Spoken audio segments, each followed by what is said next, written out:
Bismillahirrahmanirrahim. Assalamualaikum warahmatullahi wabarakatuh. Limardatillahi subhanahu wa ta'ala wa inayatihi wa hidayatihi wa barakatihi thumma ila hadratin nabiyil mustafa Muhammad Rasulillah sallallahu alaihi wasallam wa ala alihi wa ashabihi wa zurriyati wa ahli baiti ajma'in wa ila hadratin masaikhina wa ustazina wa khususan mu'allim bihadal kitab al-fatihah.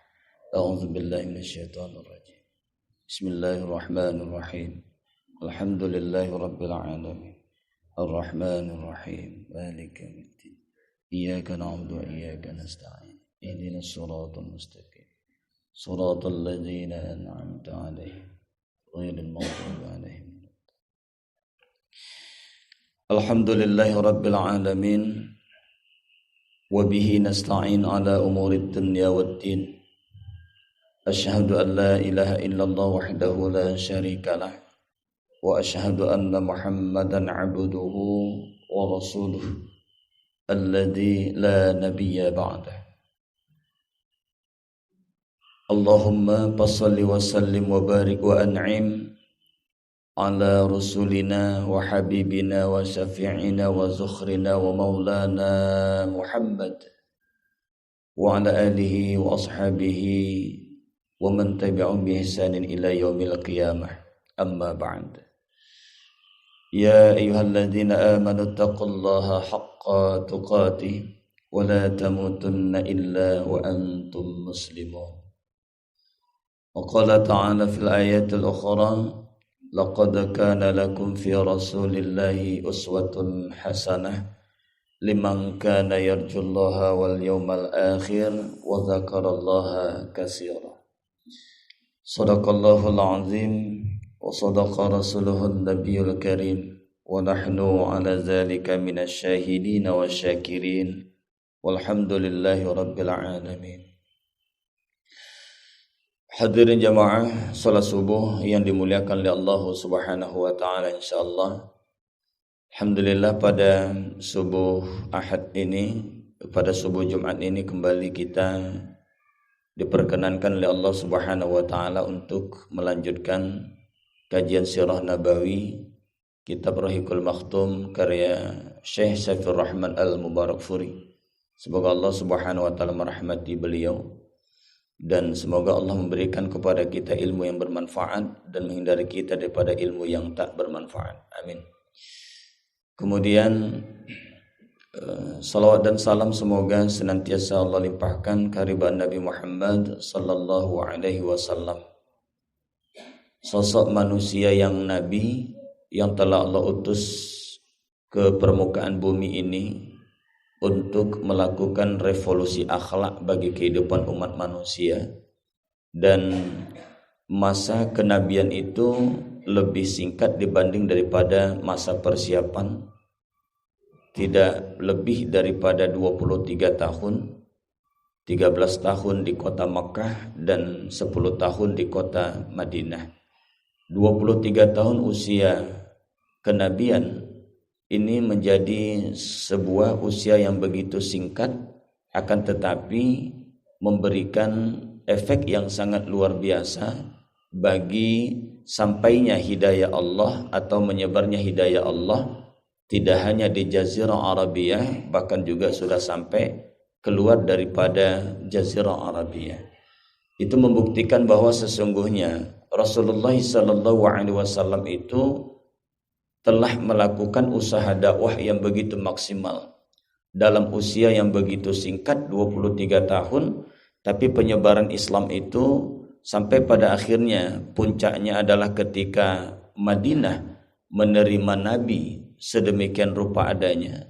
Meskipun keberadaan dan kondisi Madinah, perkampungannya pada masa itu sedang dilanda penyakit juga gitu. Artinya memang bukan Madinah pada masa itu berada dalam situasi yang aman untuk di tempat tinggali. Maka ada penyakit namanya penyakit demam Madinah, di mana seluruh masyarakat Madinah dan seluruh daripada kaum muhajirin yang datang ke sana, mereka itu terkena penyakit demam Madinah, kecuali Rasulullah sallallahu alaihi wasallam. Nah, Madinah pun perlu didoakan oleh Nabi, gitu ya. Maka Nabi pun mendoakan kota Madinah agar penyakit-penyakit yang ada itu tidak lagi berada di kota Madinah. Allah kabulkan doa daripada Nabi sallallahu alaihi wasallam, dan sehingga Madinah pun menjadi tempat yang aman, menjadi tempat yang penuh dengan keberkahan di antara dua tempat suci, yang satu di Makkah dan satu lagi di Madinah. Maka kalau kita melihat bahwa perjalanan usaha dakwah Nabi sallallahu alaihi wasallam itu memang sangat luar biasa, maka pentinglah bagi kita untuk menelusuri secara detail, tahap demi tahap, mengenal manusia yang Nabi ini, Al-Mustafa sallallahu alaihi wasallam, agar kelak akan lahirlah di situ suatu sikap kita akan ittiba, ikut kepada Nabi. Nah, itu yang kita harapkan sebetulnya dari mengaji tentang sirah nabawiyah ini. Hadirin jamaah yang dimuliakan oleh Allah Subhanahu wa taala, kita masih berada di satu pokok bahasan dengan judul kelahiran dan 40 tahun sebelum nubuwah. Sebelum nubuwah itu sebelum belum menjadi nabi atau sebelum diangkat menjadi nabi. Kita sudah sampaikan bagaimana proses kelahiran Nabi sallallahu alaihi wasallam dan apa peristiwa-peristiwa yang mengiringi ya, ketika Al-Mustafa sallallahu alaihi wasallam itu lahir. Namun dari ibrah yang kita mau tangkap pada pelajaran terdahulu itu tidak lain adalah bahwa masa kecil Nabi sallallahu alaihi wasallam itu yang kelak akan menjadi rasul, yang kelak menjadi pemimpin di bumi, awalnya adalah merupakan anak yatim yang tak diminati. Ya, awalnya anak yatim yang tak diminati. Kenapa dikatakan sebagai anak yatim yang tak diminati? Nah, ini kita masuk ketika Al-Mustafa sallallahu alaihi wasallam dipelihara di tengah Bani Sa'ad bin Bakar. Nah, penuturan yang disampaikan oleh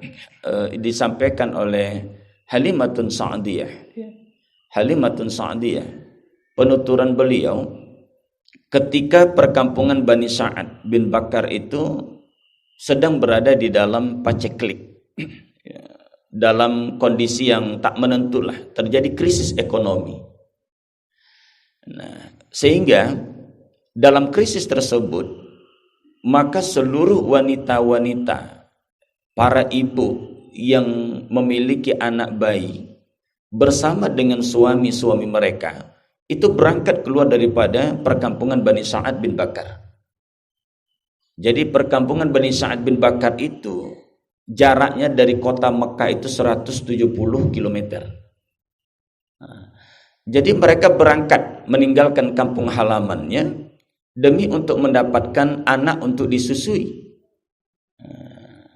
Memang sudah terbiasa rupanya di perkampungan Bani Sa'ad ini tempat yang paling dicari-cari oleh bangsawan-bangsawan Makkah untuk menitipkan anak agar disusui. Nah, apa istimewanya perkampungan Bani Sa'ad ini kan perlu juga kita tahu kan. Sama seperti apa istimewanya Kampung Tongah ini gitu ya. Nah, istimewanya Kampung Tongah ini, di kampung ini ada pesantren Hamalatul Quran. Nah, itu keberkahan. Nah, perkampungan Bani Sa'ad sebetulnya awalnya tak memiliki keistimewaan apa-apa. Tapi memang ketika perkampungan tersebut terjaga dari kontak budaya, interaksi budaya, karena dia bukan pusat perdagangan, karena dia bukan pusat bisnis, maka perkampungan tersebut itu masyarakatnya begitu patuh terhadap tradisi-tradisi yang ada di kampung itu. Nah, kehidupan di kampung dengan kota itu kan berbeda. Nah, jangankan di situ, antara cengkring blok 10 dengan cengkring kanan itu saja pun sudah berbeda. Karena percampuran. Kalau blok 10 itu satu komunitas, satu nasab. Kalau di sebelah sini kan sudah campur-campur nasab itu, tak siapa-siapa gitu kan. Nah, itu juga berbeda dari segi apapun. Makanya nanti kita akan dapat melihat betapa sesungguhnya di perkampungan Bani Sa'ad itu bahasanya masih asli. Ya, kalau dalam istilah bahasa Arab itu ada bahasa Arab fasahah dia. Fasih dia, artinya betul-betul bahasa Arabnya itu asli. Kalau di kota itu udah bercampur-campur bahasanya. Ya, macam-macam juga lah, kadang-kadang bahasa kampung, kadang-kadang bahasa kota, bahasa Indonesia. Tapi kalau di perkampungan Bani Sa'ad, disitulah Nabi Al-Mustafa Sallallahu Alaihi Wasallam belajar bahasa Arab yang fasih itu di situ. Sehingga Rasulullah itu memiliki lisan yang fasih. Ya, lisan yang fasih. Nah, kemudian ternyata di perkampungan Bani Sa'ad itu iklimnya itu apa namanya? Iklim itu sehat lah, jauh dari polusi, jauh daripada polusi udara. Dan memang tempat itu berbukit-bukit, sehingga disitulah para bangsawan Mekah menitipkan anaknya kepada para wanita yang ada di Bani Sa'ad bin Bakar itu. Nah, tercatat saja ya dari keluarga turunan Rasulullah Sallallahu Alaihi Wasallam itu disusukan oleh wanita-wanita Bani Sa'ad bin Bakar itu banyak, terutama anak daripada Al-Haris. Ada tercatat di situ Abdullah bin Haris, kemudian tercatat di situ An-Nisa binti Al-Haris, kemudian ada tercatat di situ Abu Sufyan bin Al-Haris bin Abdul Muttalib. Bahkan nanti Hamzah bin Abdul Muttalib pun juga sama sesusuan dengan Rasulullah sallallahu alaihi wasallam. Jadi Hamzah bin Abdul Muttalib bukan hanya sebagai seorang paman Nabi, tapi mereka memiliki dua ibu susuan yang sama. Kita tahu bahwa ketika lahirnya Al-Mustafa sallallahu alaihi wasallam, siapa yang menyusuinya pertama? Siapa yang menyusuinya? Ibu susu yang pertama Al-Mustafa sallallahu alaihi wasallam adalah Suwaibah Aslamiyah. Ternyata Hamzah bin Abdul Muttalib juga disusukan oleh Suwaibah al-Islamiyah. Siapa Suwaibah itu? Suwaibah itu adalah merupakan hamba sahaya atau budak daripada Abu Lahab. Siapa Abu Lahab itu? Pamannya Nabi. Pamannya Nabi. Saudara seayah daripada ayahanda Nabi SAW, Abdullah bin Abdul Muttalib. Nah, jadi yang kedua, ibu susunya nanti ada Halimah As-Sa'diyah. Halimah As-Sa'diyah. Jadi Halimah As-Sa'diyah ini ternyata beliau mendapatkan kesempatan untuk menyusui orang yang sangat luar biasa. Nah, Hamzah bin Abdul Muttalib pun pernah satu susuan dengan Nabi bersama dengan Halimah As-Sa'diyah. Nah, penuturan daripada Halimah As-Sa'diyah itu tadi kita lihat gambaran perkampungan Bani Sa'ad itu bagaimana. Ketika mereka itu berangkat meninggalkan kampung Bani Sa'ad bin Bakar, Halimatun As-Sa'diyah bersama dengan suaminya, suaminya nama Al-Haris juga, ketika berangkat mereka membawa dua kendaraan. Jangan dibayangkan kendaraannya itu nanti motor, mobil, bukan gitu. Kendaraannya adalah keledai. Ada satu keledai warna putih yang sudah kurus, ya namanya memang musim paceklik, musim panas, tidak ada rerumputan untuk dapat dimakan oleh tunggangannya ini tadi. Jadi dibawalah dengan satu ekor onta yang juga tak lagi memiliki susu. Kurus keringlah. Halimatun As-Sa'diyah menunggangi daripada keledainya. Keledai atau bighal itu Bu, besarnya itu antara besar onta dengan di antara sebesar onta dengan sebesar sapi gitu ya. Nah, itu di tengah-tengah lah gitu. Jadi macam kambing tak kambing gitu kan, macam sapi tak sapi. Itulah kondisi daripada bighal atau keledai. Nah, keledai yang ditunggangi oleh Halimatun Sa'diyah ini tadi warna putih. Disitulah seluruh barang-barang itu dibawa. Beliau letak di situ bersama dengan anaknya Abdullah. Dia juga punya anak karena memang wanita ketika dia menyusui, susunya ada ketika dia punya anak. Dia punya anak kecil. Nah, penuturan langsung daripada Halimatun Sa'diyah di dalam periwayatan-periwayatan yang ada di dalam kitab Sirah Nabawiyah itu dikatakan bahwa sesungguhnya dalam kondisi yang sudah tak lagi menentu, berangkatlah mereka dengan mengendarai onta satu ekor dan mengendarai daripada bighal tadi, keledai yang berwarna putih. Nah, sepanjang perjalanan sesungguhnya mereka itu tak lagi mendapatkan makanan. Ya, tak lagi dapat makanan. susu pun sudah habis untuk sampai kepada kota Makkah. Nah, ini penuturan daripada Halimah As-Sa'diyah. Nah, karena rombongan yang berangkat ini tadi banyak, seringlah rombongan atau Halimatun Sa'diyah dengan sang suami ini tadi, mereka tuh ketinggalan aja lah gitu ya, ketinggalan dari rombongan-rombongan yang lain ya. Mereka punya kendaraan yang bagus gitu ya. Nah, sesampainya di kota Makkah, mereka tahu bahwa sesungguhnya di rumah Aminah binti Wahab bin Abdi Manaf itu ada seorang anak. Tapi juga mereka tahu ini anak yatim. Sehingga mereka sepakatlah, anak yatim. Bagaimana mungkin? Kenapa? Wajar mereka itu keluar dari perkampungan Bani Sa'ad bukan untuk melakukan kegiatan donasi atau kegiatan sosial. Tapi memang mereka itu datang ke kota Makkah itu, meninggalkan perkampungan Bani Sa'ad itu untuk mendapatkan upah. Jadi kalau seandainya anak yatim ini siapa nih yang mempertanggungjawabkannya ini? Artinya hampir seluruh daripada rombongan itu, bahkan termasuk Halimah As-Sa'diyah tadi bersama dengan suaminya, itu tak meminati daripada sang yatim ini. Nah, inilah yang kita katakan tadi, dari yatim yang tak diminati hingga pada akhirnya menjadi pemimpin di bumi. Maka beruntung jadi anak yatim. Nah, jadi kalau anak yatim itu sebetulnya diberikan peluang oleh Allah Subhanahu wa taala dengan potret Rasulullah sallallahu alaihi wasallam, meskipun beliau yatim akan tetapi awalnya tak diminati dan kemudian beliau dipilih oleh Allah Subhanahu wa taala untuk memimpin di bumi ini. Nah, jadi posisi anak yatim itu sangat luar biasa. Maka jangan minder, jangan patah semangat kalau kita sedang berada dalam keadaan yatim. Jangan patah semangat. Harus tetap ada optimis. Nah, apa yang dilakukan orang-orang bersama dengan Nabi Sallallahu Alaihi Wasallam itu mesti kita contoh. Kalimat-kalimat positif yang disampaikan, kemudian kalimat-kalimat optimis yang disampaikan, kalimat-kalimat mengangkat harkat dan martabat daripada sang anak, itulah yang disampaikan kepada Al-Mustafa. Dari semenjak ibundanya yang tercinta, kemudian sampai kepada ibu-ibu susuan Nabi, sampai kepada kakek Nabi, paman Nabi, bahkan hampir rata-rata orang-orang yang bersamai dengan Nabi Sallallahu Alaihi Wasallam sebelum masih masa kecilnya itu, semuanya itu mengungkapkan satu kalimat-kalimat yang mendorong semangat Al-Mustafa Sallallahu Alaihi Wasallam.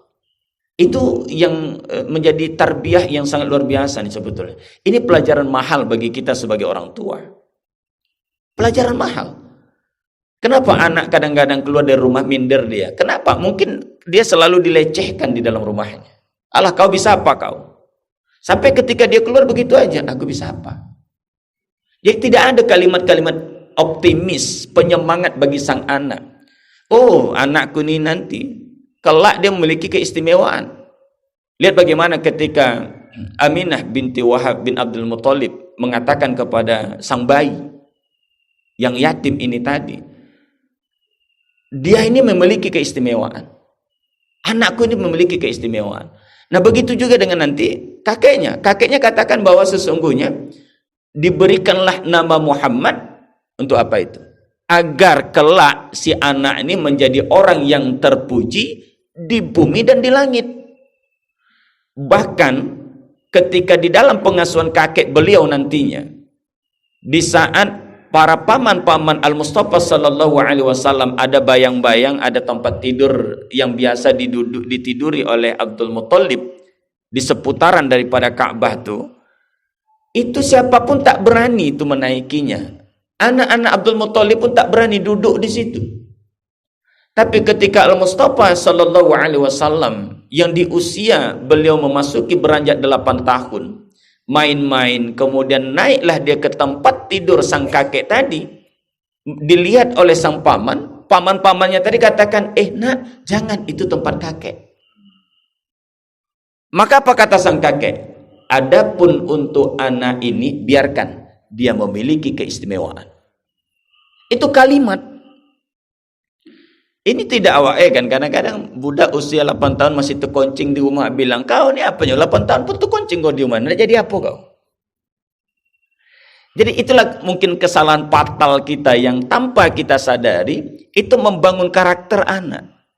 Maka di dalam ilmu pendidikan Islam, hal-hal tersebut mestilah kita pahami. Maka di usia 0 sampai 5 tahun, kalau ahli pakar pendidikan Islam katakan itu usia emas bagi anak.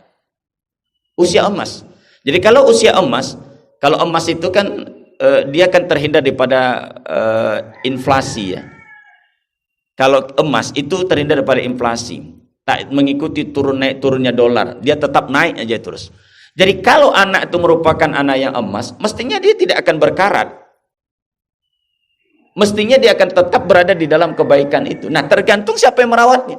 Bahkan ketika emas tercampak di lanyong sekalipun, itu tetap dia akan menjadi emas. Dimanapun dicampakkan, di kotoran apapun dicampakkan emas, itu dia akan tetap menjadi emas, tak akan berubah menjadi yang lain. Begitulah konsep pendidikan anak yang dicontohkan oleh keluarga Rasulullah SAW, menganggap bahwa sang anak adalah merupakan cahaya. Nah, ini sentilan keras juga lah untuk kita ini sebagai ayah, sebagai emak gitu kan. Sudahkah kita memperlakukan anak itu sebagai emas? Atau sudahkah kita memperlakukan anak itu sebagai cahaya? Sehingga dengan hal tersebut nanti kelak kita sangat optimis untuk mendapatkan yang namanya takdir kemuliaan bagi anak-anak kita tadi. Nah, hadirin muliakan oleh Allah Subhanahu wa taala. Ketika memasuki kota Makkah, di saat keledai yang ditunggangi oleh Halimah As-Sa'diyah hampir-hampir saja dah tak mampu lagi bergerak. Tak mampu lagi bergerak. Tapi qadarullah, dengan izin Allah Subhanahu wa taala sampai juga lah mereka. Ketika sampai di kota Makkah, mereka tahulah semua itu, ketuk pintu untuk meminta anak disusui. Karena bangsawan-bangsawan Makkah itu. Nah, pertanyaan berikutnya mungkin perlu kita jawab. Kenapa para bangsawan Makkah itu selalu menitipkan anaknya untuk disusui? Kenapa tak ibundanya aja menyusui? Nah, konsep berpikir mereka adalah bahwa yang pertama, mereka nanti tidak mau penyakit-penyakit turunan yang ada pada keluarga tersebut itu nanti akan turun kepada si anak. Sehingga itulah disusui. Nah, yang kedua, mereka tidak mau anak-anaknya itu nanti dibesarkan di lingkungan masyarakat yang rusak. Maka dihindarkan, anak usia 5 tahun terus dihindarkan dari lingkungan yang rusak.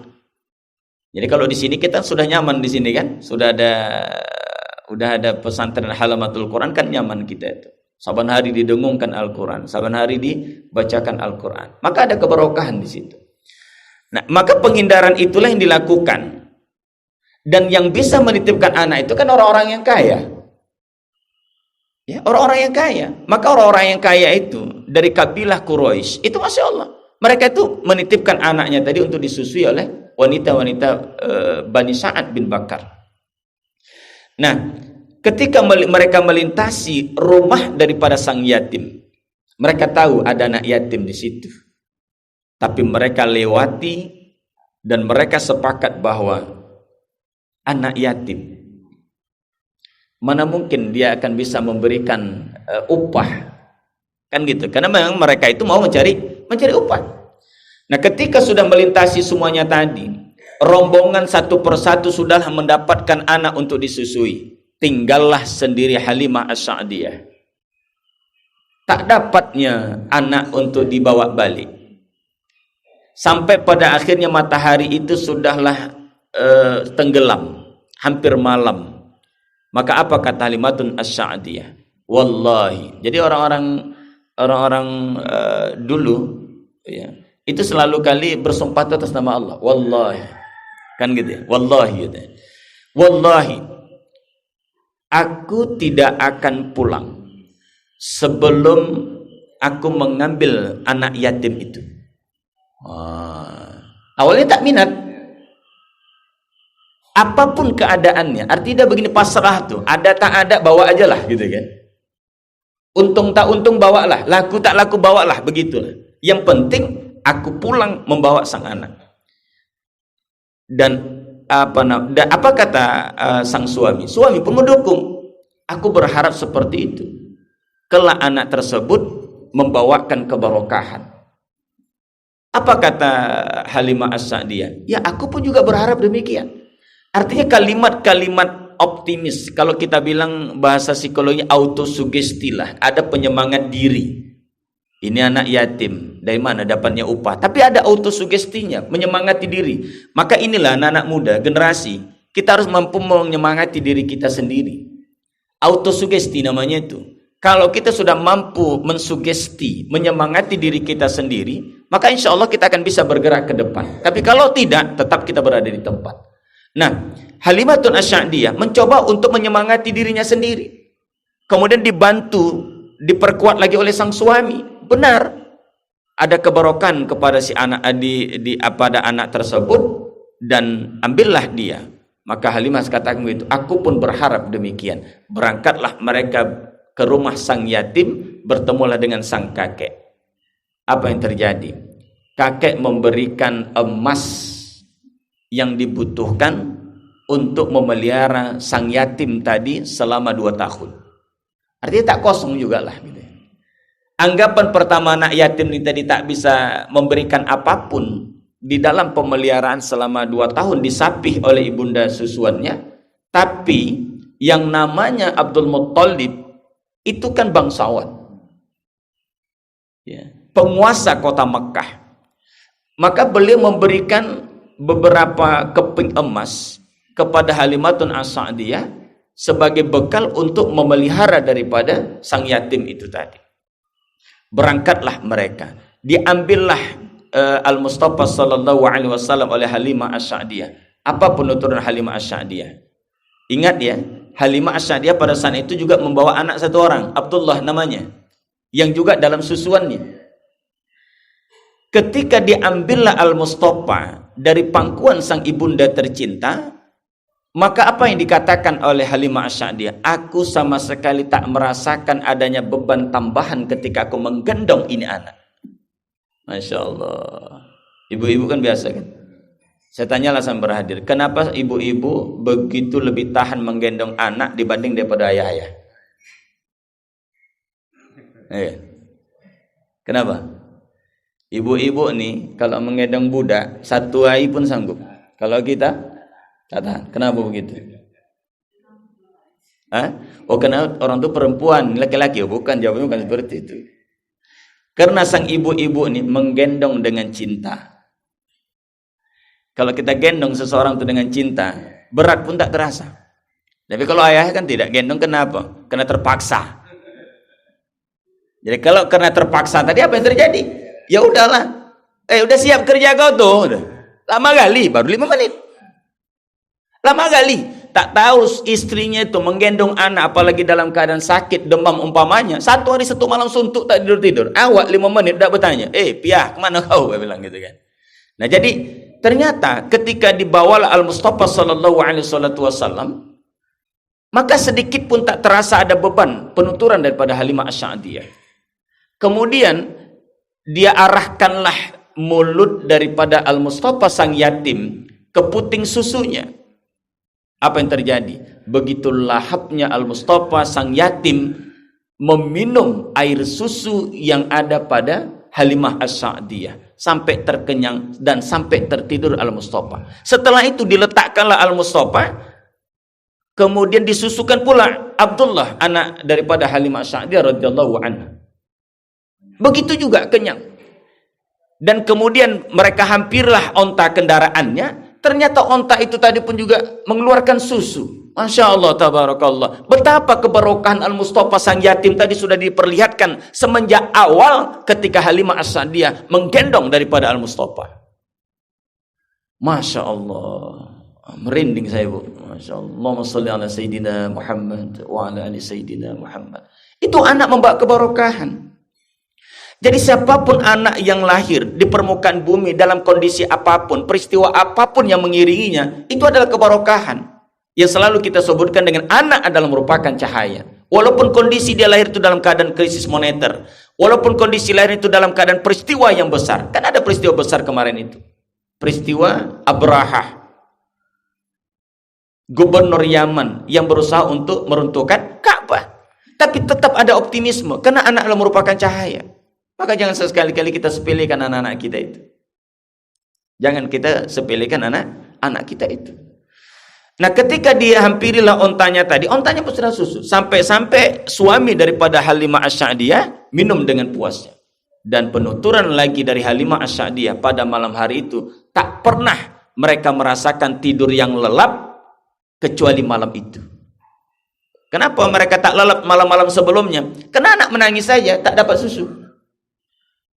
Mohon maaf ibundaku sekalian, untuk menyusui Abdullah anak Halimah As-Sa'diyah radhiyallahu anha saja, Halimah tak memiliki banyak bekal susunya. Artinya tak puaslah anak itu, sampai-sampai kalau budak kalau tak konyang apa jadi? Kan nangis. Begitulah yang terjadi kepada Abdullah anak daripada Halimah As-Sa'diyah, saudara sesusun daripada Al-Mustafa, sang yatim itu tadi. Nah, ketika sudah diberikan itu tadi, itu mereka katakan, Masya Allah, wallahi ini merupakan keberkahan dari sang anak. Aku pun juga berpikir demikian, kata sang suami.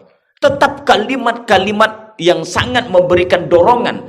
Anak yatim itu tadi akan diberikan semangat terus menerus. Nah, kita juga harus seperti itu mestinya. Dibawa mereka lah itu. Sehingga Bighal yang sudah kurus itu tadi tiba-tiba memiliki kekuatan. Maka barang-barang bawaan tadi diletakkanlah di Bighal itu. Sembari daripada Halimah Asy-Sya'diyah menggendong dua bayi sekaligus. Maka sang Bighal dan onta itu tadi pun berjalan dengan gagah perkasanya sehingga melintasi daripada rombongan yang sudah duluan tadi berangkat. Rombongan sudah lama meninggalkan, karena Halimah Asy-Sya'diyah masih menunggu-nunggu nih. Ini balik tangan kosong atau balik membawa anak yatim. Nah, pertimbangannya seperti itu. Kalau seandainya balik dengan tangan kosong, tak ada dia dapatkan. Tapi kalau balik dengan bawa sang anak yatim, boleh jadi ada keberkahan. Nah, itulah yang namanya penyemangat diri itu tadi. Ya, kan ada kadang-kadang ada cerita saya dapatkan ya, ada orang aktivitasnya itu melanggai ke sungai. Setidak-tidaknya karena dia malu, takut direpet dibikin suaminya gitu kan. Saking kan dia malasnya tadi, dibawanya aja langgainya tuh. Dibawanya langgainya itu tadi ke tepi pantai itu. Akhirnya apa yang dibuat? Dicolupkannya langgai itu, dah balik dia. Ketika balik ke rumah tak bisa, suami istri lagi marah. Kenapa lagi? Ya, abang kemana? Aku melanggai. Mana langgai abang ini? Apa bukti abang melanggai? Ini basah katanya. Mana hasilnya? Tak ada. Kadang-kadang kan seperti itu ada gitu. Di suami ini kadang-kadang hati-hati bu, takut juga suami itu direpet. Ibu jangan repetilah suami-suami itu. Tapi bapak kalaupun direpeti oleh suami, jangan pula merasa dilecehkan, tidak. Karena sekelas Khalifah Umar bin Khattab saja pun direpeti oleh istrinya. Jangan boleh ibu-ibu nanti ikut itu. Karena suami ibu bukan Umar bin Khattab. Kan gitu ya. Direpeti. Bayangkan ketika ada seseorang datang. Contoh umpamanya Muhammad Sis datang ke rumah Ustadz Asy'ari, hendak mengadukan tentang perkelahian beliau dengan istri yang suka merepet-repet aja. Datang dia ke rumah, Assalamualaikum, Assalamualaikum. Sebelum sampai ke rumah itu tadi, hendak ucapkan Assalamualaikum, dari dalam didengarkannya tadi, kono repet Asy'ari itu. Siapa merepet? Wah, istrinya. Tak jadi sis tadi, balik sis itu tadi. Maka dia datang, kenapa? Aku tadi sebenarnya mengadukan Ustaz tentang istriku merepet aja kerjanya di rumah tuh. Tapi ku dengar engkau pun juga kena repet bikin istrimu. Tak jadi ku adukan. Sayyidina Umar kan seperti itu. Sayyidina Umar bin Khattab radhiyallahu anhu, ketika ada orang datang ke rumahnya, belum mengetuk pintu ucapkan salam, didengarnya dari dalam suara repetan wanita. Ini tak pasti, dapat dipastikan bahwa wanita tersebut adalah merupakan istri Sayyidina Umar bin Khattab radhiyallahu anhu. Akhirnya pulang dia, diurungkan dia. Sekelas khalifah saja kena repet istri. Lantas ketika nak meninggalkan rumah, dilihatlah oleh Sayyidina Umar bin Khattab radhiyallahu anhu. Dia panggil, ada apa? Wahai khalifah, aku sebetulnya datang berniat untuk mengadukan perihal aku kepadamu ya khalifah. Apa rupanya perihalmu? Tentang istriku yang merepet di rumah. Tapi ku dengar engkau pun juga kena repet. Aku urungkan niatku. Oh, apa kata Sayyidina Umar? Kenapa aku diam ketika sang istriku tadi merepet? Yang pertama, karena dia adalah merupakan ibu dari anak-anakku. Dia yang melahirkan. Yang kedua, pekerjaannya itu luar biasa dibanding daripada pekerjaan kita sebagai seorang laki-laki. Kalau kita keluar mungkin bisa melihat apapun, bisa berinteraksi dengan siapapun. Tapi kalau sang istri berinteraksi dengan apa? Dengan piring, dengan pakaian, dengan dengan dapur, dengan kasur yang kusut masai, kemudian dengan rumah yang tak bersih, itu yang dihadapinya. Makanya apa yang dia tengok itu tadi mempengaruhi kejiwaannya. Apalagi kalau sang istri pula lokoh gitu kan. yang lokoh, yang istilahnya menengok lantaklah di situ, udah datang, gitu. Ada piring lampa di situ, kemudian tengok pula ada konceng budak, udahlah, pergi aja dia ke rumah tetangga, cakap-cakap dia tadi. Kenapa kau ke sini? Parah betul rumahku. Nah, jadi ketika Halimah As-Sa'diyah dapat melintasi daripada rombongan yang ada, apa katanya? Wahai Halimah, celakalah engkau. Kata rombongan itu tadi. Istilah awak ini kan begini, kalau kita orang kampung ini kalau udah lama tak berjumpa, oh celaka, udah lama kita tak jumpa ya, kan gitu. Itu kan bukan berarti sumpah serapah gitu. Kalau kita kan begitu ya, saking kan akrabnya. Ada orang yang lama udah tak jumpa kita, tiba-tiba jumpa, oh celaka betul kau ya, udah lama kita tak berjumpa. Nah, jadi ternyata peristiwa tersebut juga menjadi sebuah kebiasaan pada masyarakat terdahulu. Ketika bertemu lewat, dilintasinya. Awalnya dia ketinggalan, tiba-tiba dapat melintasi. Celaka kau Halimah. Apakah kendaraan yang engkau naiki ini merupakan kendaraan yang engkau bawa ketika kita berangkat meninggalkan kampung kita? Benar. Inilah dia kendaraannya. Aku menengok lebih gagah perkasa nih kendaraanmu. Pasti ada sesuatu ini. Orang tuh tahu ada sesuatu istimewa, tapi mereka tidak tahu bahwa yang dibawa itu adalah merupakan calon Nabi. Halimah As-Sa'diyah pun tak tahu itu calon Nabi. Ayah ibunda Nabi juga tak tahu itu merupakan calon Nabi. Tapi yang jelas memiliki keistimewaan. Istimewanya apa? Mereka tak tahu. Kakek pun tidak tahu, tapi kakek tetap katakan ini anak istimewa. Apa istimewanya? Bakal kelak menjadi apa dia nanti ke depannya? Mereka juga tak tahu. Nah, akhirnya ketika sampai di perkampungan Bani Sa'ad bin Bakar, apa yang terjadi? Tak pernah dilihat oleh Halimah As-Sa'diyah. Ini penuturan dari beliau tetap, di mana rumahnya itu dan tanahnya itu mendapatkan satu tanah yang subur. Maka ternak mereka, kambing-kambing mereka itu datang menghampiri mereka dalam keadaan gemuk dan banyak memiliki susu. Sampai-sampai cemburulah wanita-wanita yang lain yang tadinya keluarga yang lain pun cemburu. Sampai-sampai mereka itu mengungkapkan kalimat yang kasar kepada tukang penggembala kambing mereka. Celaka kalian. Kenapa kalian tak membawa ke tempat di mana ternak Halimah As-Sa'diyah ketika diangon, ketika digiring seperti itu. Berangkat mereka ke sana, apa yang terjadi? Ternak mereka berangkat dalam keadaan lapar, pulang pun dalam keadaan lapar. Artinya memang itu keberkahan diberikan hanya kepada keluarga Halimah As-Sa'diyah.